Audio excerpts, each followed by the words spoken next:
Section 1. You will hear a man phoning to inquire about a job vacancy. First, you have some time to look at questions 1 to 4.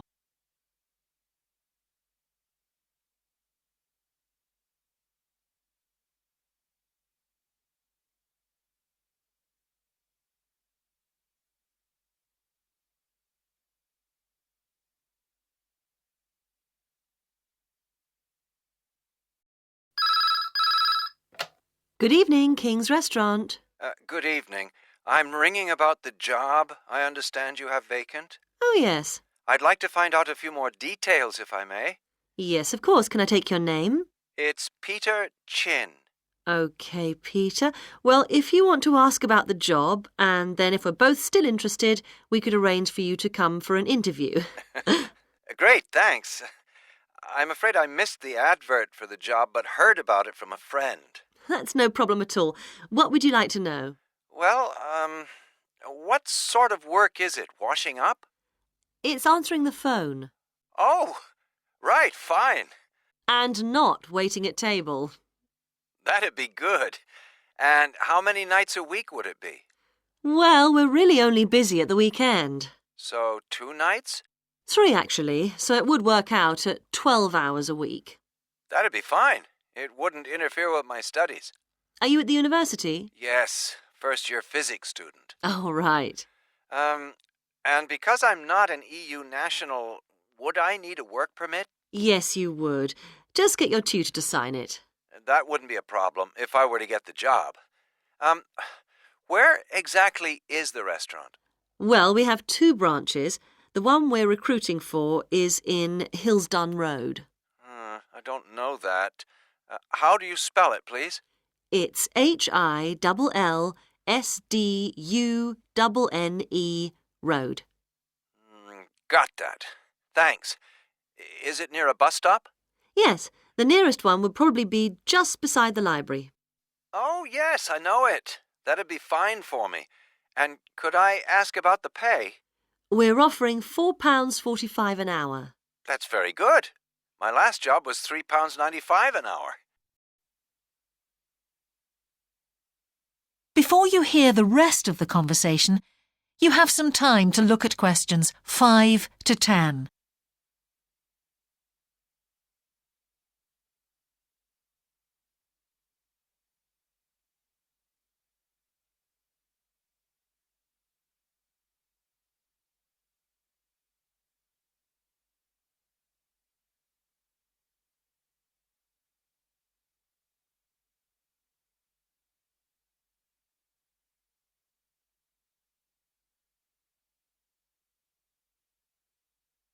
Now listen and answer questions 5 to 10.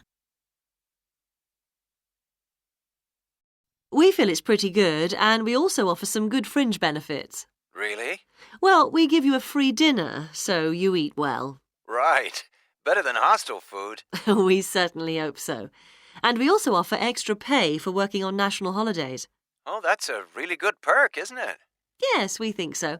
And then because of the difficulties of getting public transport, if you're working after 11 o'clock, we drive you home. Oh, that's good to know. Well, we'd certainly be interested in inviting you for an interview, if you're still interested. Oh, yes, certainly. Could I just also ask what qualities you're looking for? Well, for this particular job, we want a clear voice, which you obviously do have. Thanks. And you must be able to think quickly, you know. Well, I hope I... So, when could you come in for an interview? We're actually quite quiet tonight. Sorry, I couldn't come tonight. Or tomorrow, I'm afraid. Thursday's okay. That'd be 22nd of October? Fine. After 5 p.m? Yes, fine. Would 6 o'clock be okay? Perfect. And could you bring along the names of 2 referees? Yes, that's fine. No problem. Good. I look forward to seeing you. Oh, by the way, who should I ask for? Oh, yes, of course. Sorry. My name is Samira Manuja. Can you spell that, please? Manuja. Okay. I've got that. Thanks very much. Look forward to seeing you later on, then. That is the end of section 1. You now have half a minute to check your answers.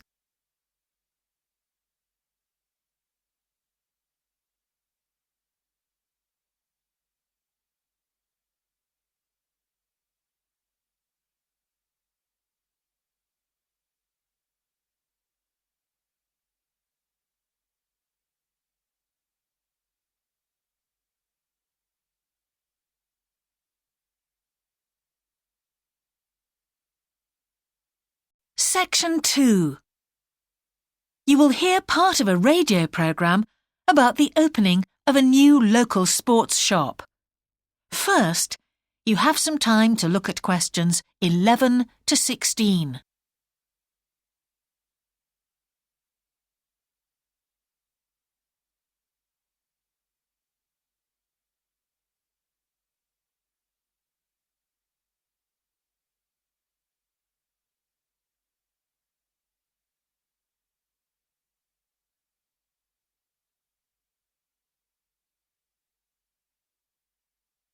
Now listen carefully and answer questions 11 to 16.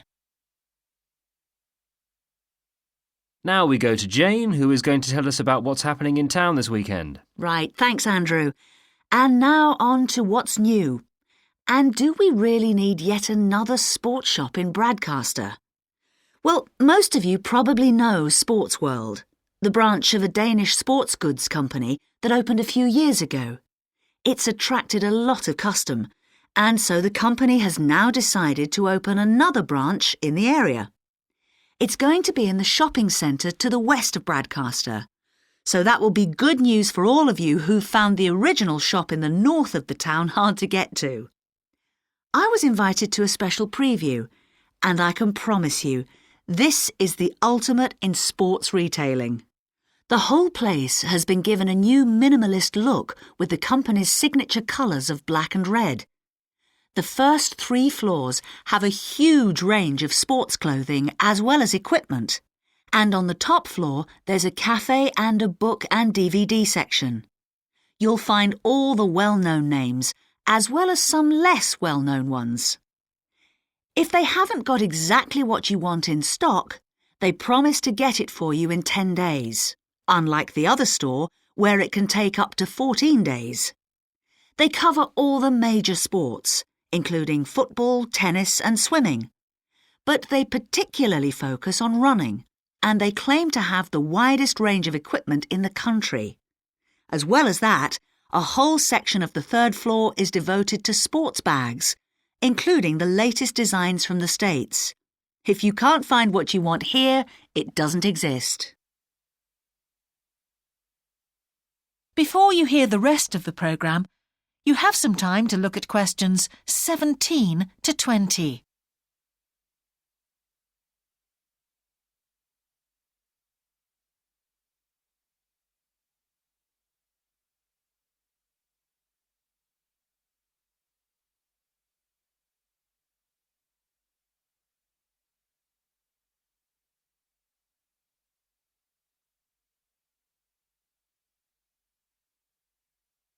Now listen and answer questions 17 to 20.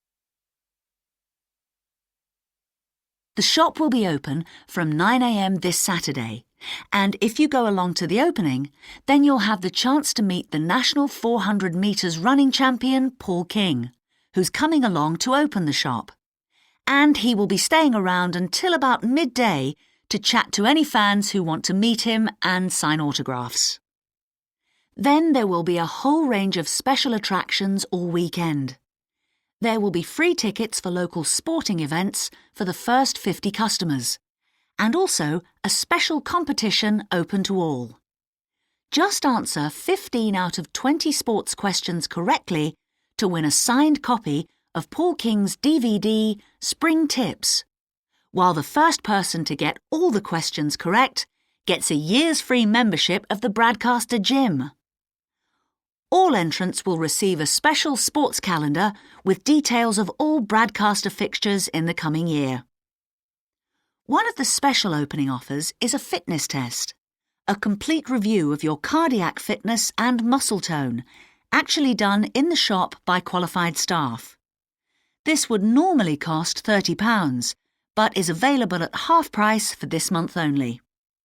There are only a limited number of places available for this, so to make a booking, phone 560-341. In addition, if you open an account, you get lots more special offers, including the chance to try out equipment at special open evenings. That is the end of section 2. You now have half a minute to check your answers.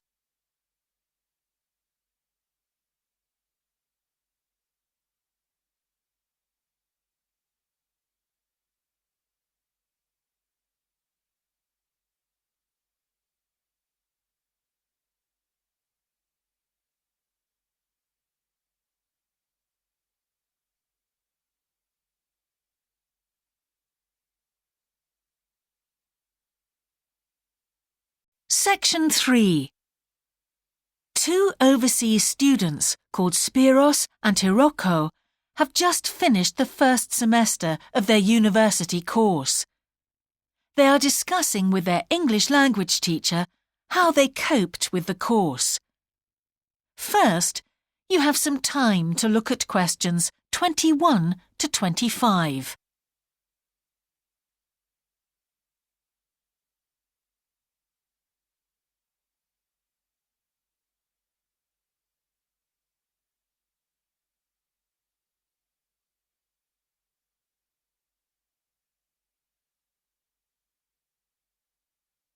Now listen carefully and answer questions 21 to 25.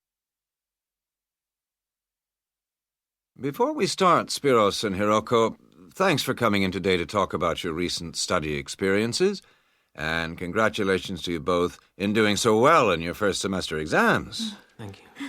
I'd like to discuss with you the value of the English for Academic Purposes course you did here last year before starting your university course.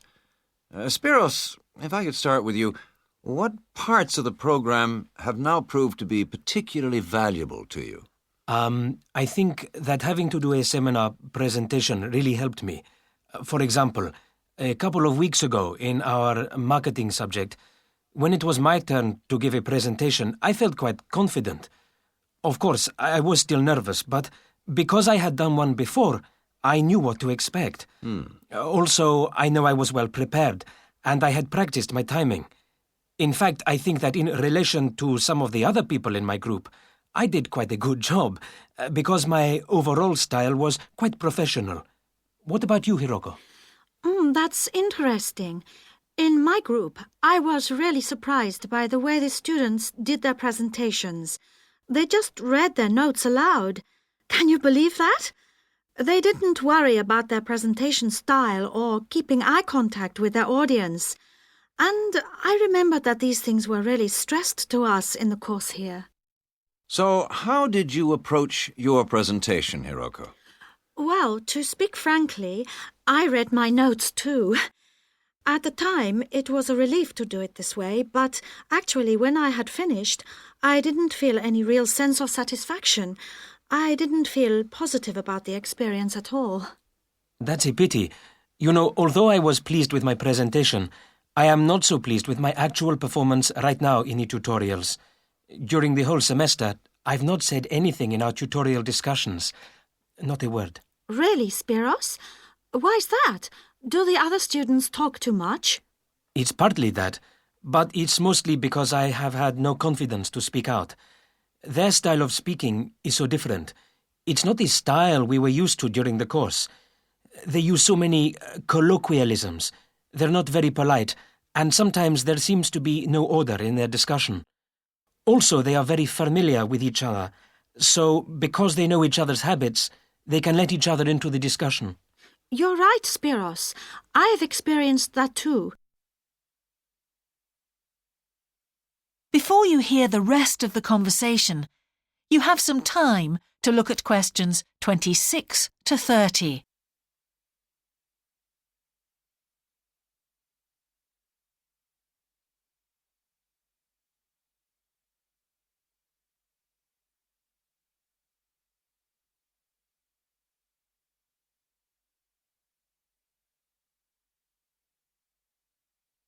Now listen and answer questions 26 to 30. For most of this semester, I've said absolutely nothing in tutorials. But recently, I've been trying to speak up more, and I just jump in, and I've noticed an interesting thing.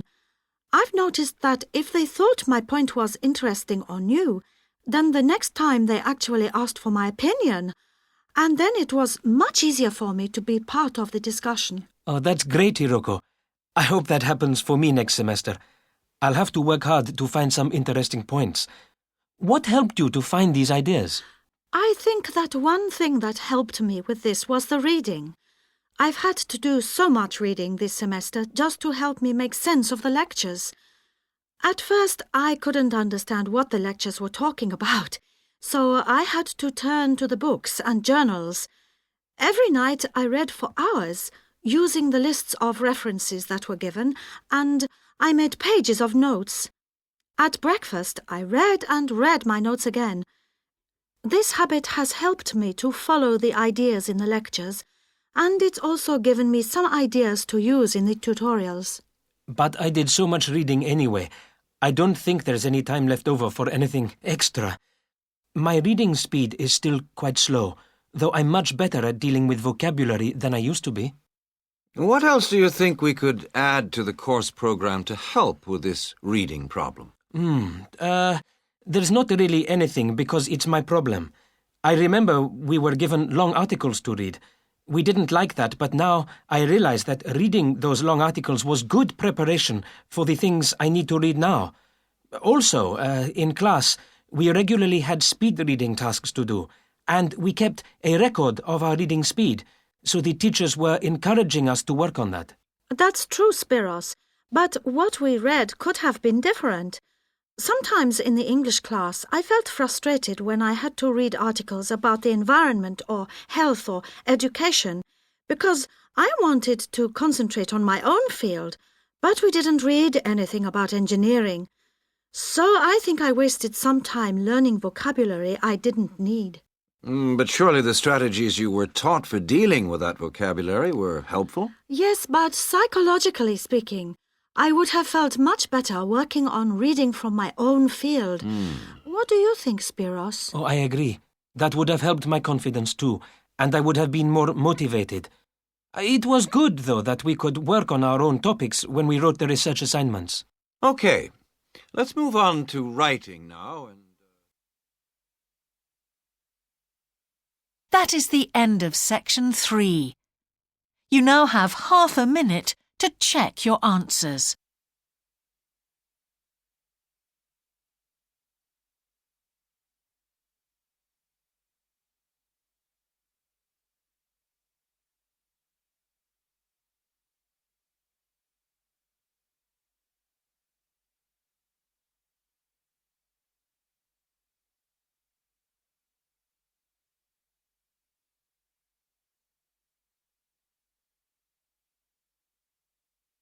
Section 4.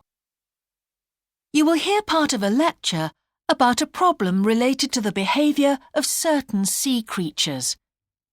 First, you have some time to look at questions 31 to 40.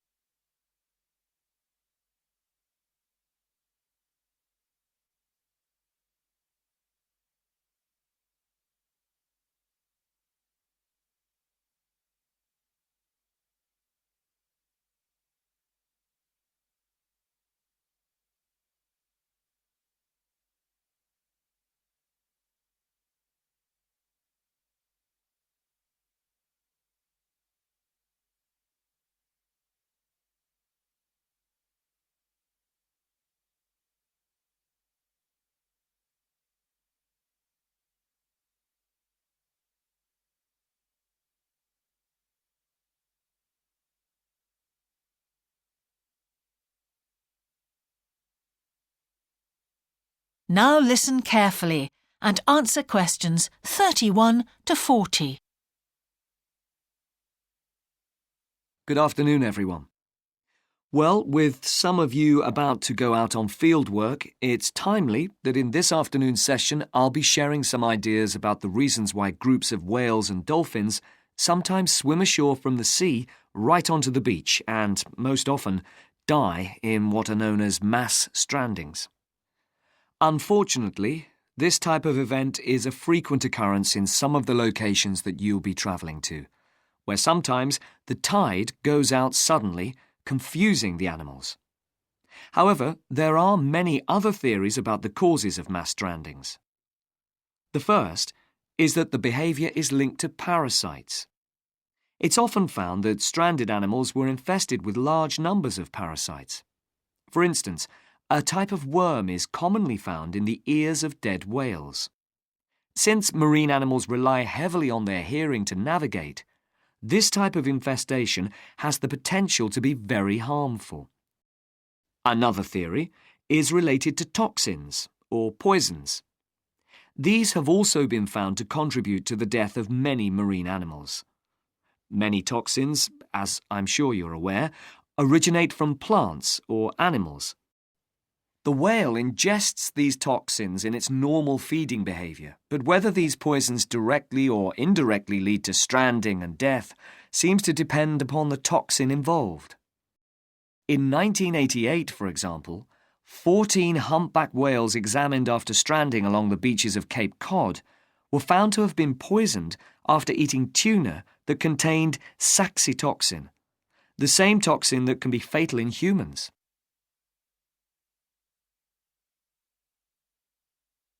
Alternatively, it has also been suggested that some animals strand accidentally by following their prey ashore in the confusion of the chase. In 1995, David Thurston monitored pilot whales that beached after following squid ashore. However, this idea does not seem to hold true for the majority of mass strandings because examination of the animal's stomach contents revealed that most had not been feeding as they stranded. There are also some new theories which link strandings to humans. A growing concern is that loud noises in the ocean cause strandings. Noises such as those caused by military exercises are of particular concern and have been pinpointed as the cause of some strandings of late. One of these, a mass stranding of whales in 2000 in the Bahamas, coincided closely with experiments using a new submarine detection system. There were several factors that made this stranding stand out as different from previous strandings. This led researchers to look for a new cause. For one, all the stranded animals were healthy. In addition, the animals were spread out along 38 kilometres of coast, whereas it's more common for the animals to be found in a group when mass strandings occur. A final theory is related to group behaviour and suggests that sea mammals cannot distinguish between sick and healthy leaders and will follow sick leaders, even to an inevitable death. This is a particularly interesting theory, since the whales that are thought to be most social, the toothed whales, are the group that strand the most frequently. The theory is also supported by evidence from a dolphin stranding in 1994. Examination of the dead animals revealed that, apart from the leader, all the others had been healthy at the time of their death. Without one consistent theory, however, it is very hard for us to do anything about this phenomenon except to assist animals where and when we can. Stranding networks have been established around the world to aid in rescuing animals and collecting samples from those that could not be helped. I recommend John Connor's Marine Mammals Ashore as an excellent starting point if you're interested in finding out more about these networks or establishing one yourself. That is the end of section 4. You now have half a minute to check your answers.